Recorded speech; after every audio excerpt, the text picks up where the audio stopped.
In today's episode, we fixed a screwed up paint job. Let's get to work. So my plan is to come through and wet sand this like super lightly with 2000 grit, smooth the paint out a little bit, and then we'll try buffing it and buffing the sand marks out. We'll see how it turns out. I'm not sure if we have enough clear coat. I'm gonna do this whole panel first, just because I only have enough paint to do like one more panel. So I'm gonna test it on this one first, and then if it works, I'll do it to the rest. So let's get started.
So I'm using the Chemical Guys polish kit off of Amazon. I'm using the number 34. They have, in their kit, they have 32, 34, 36, and 38 for different grades of polish. 32 is the most aggressive, and so I'm at 34. I'm the second most aggressive. I mean, I am probably going to jump to the 38 and give that a shot. And then try and wax it after that and see how it turns out. But I might have to go back and do a 36 for a little bit, but we'll see. But I think we still got enough clear coat to work with, so I think it's going to turn out okay.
I used the wool bonnet for the most aggressive compound, and then I switched over to the foam pad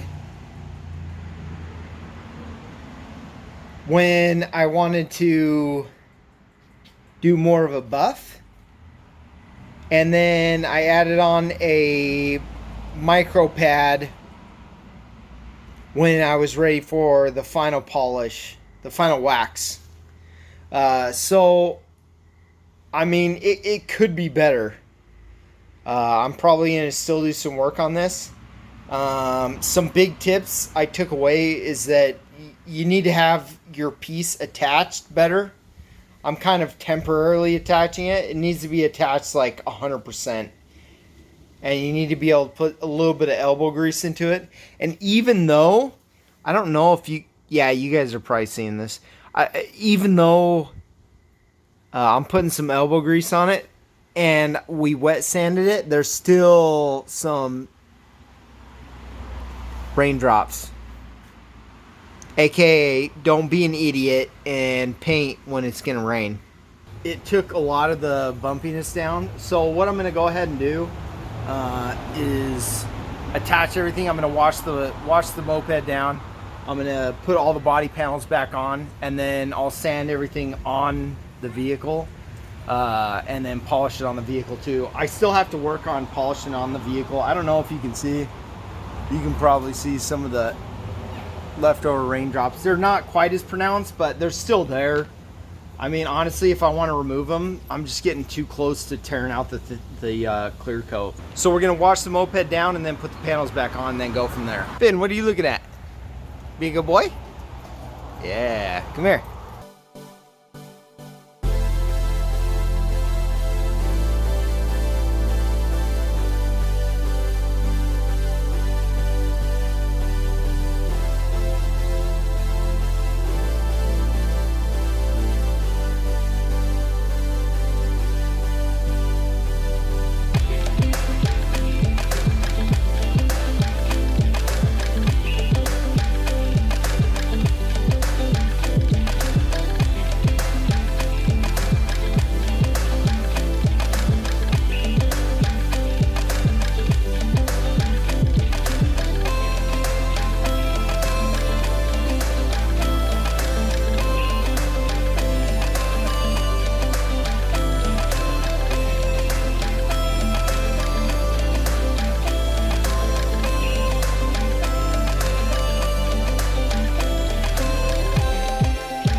Alright guys, I'm going to finish picking up all the pressure washer and all the cleaning stuff, and then I'm going to start putting the pieces back together.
Alright guys, so that's going to wrap up this project. Onto bigger and better things. So overall, I think the scooter turned out pretty nice. We've been riding it a little bit and whatnot here and there. And the paint's holding up well, and it still looks really good. Anyway, thanks for watching, and stay tuned for the next one.